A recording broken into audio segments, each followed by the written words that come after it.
Hello, I'm back again, and welcome to my step-by-step to buying a house and the final stage, completion.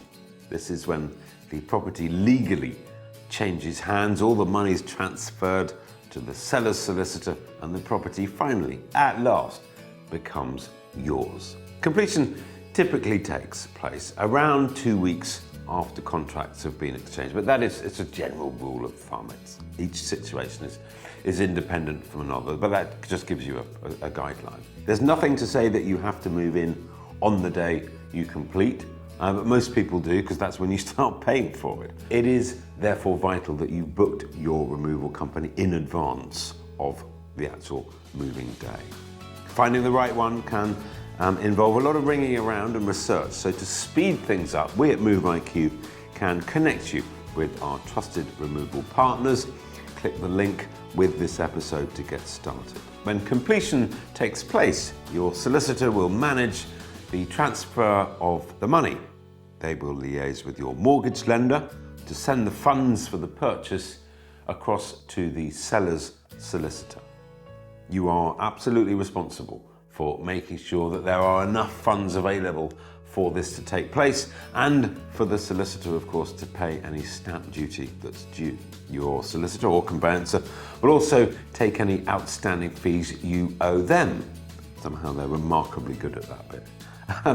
They will also register the property with the land registry, and voila, it is officially your new home. However, I think it's also worth saying that things can still go wrong. It does happen. It's not common, but late payments on the day can cause an issue.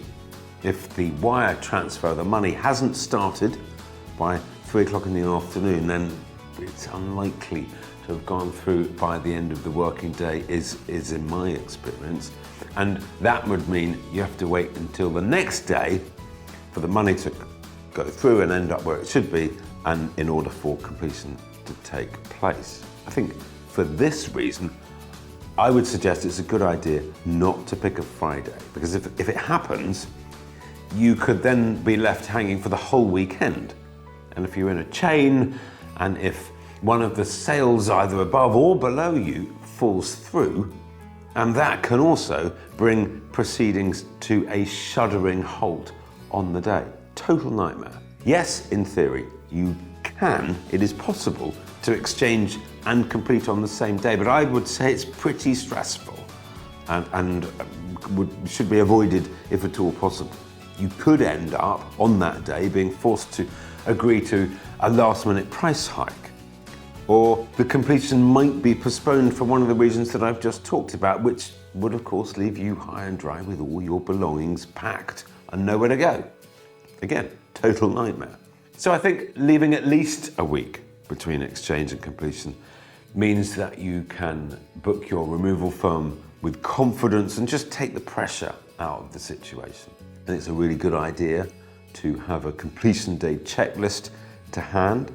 Download our free ebook, the No Nonsense Guide to Buying a Home, and you'll find one of those checklists, and indeed many more useful guides, tips, and time-saving hacks. It's all in there, free to you.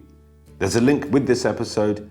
Do get yours now. Once you have completed, well, all that's left to do is collect the keys and crack open a celebratory drink to mark the occasion. Worth saying at this point that make sure you know before completion day who's actually going to have the keys. Where are you going to pick them up from? Is it the seller? Is it the estate agent, or is it a solicitor? In the final episode in this series, I'm going to be talking about moving day itself and how to try and make it as stress-free as possible. There's a lot of moving parts to the whole situation on completion day, but you want to make it stress-free. It should be really, really exciting, and it's a day you'll remember for a very long time. So, friends, make sure you're subscribed. Join me then to hear my top tips on moving day. See you then.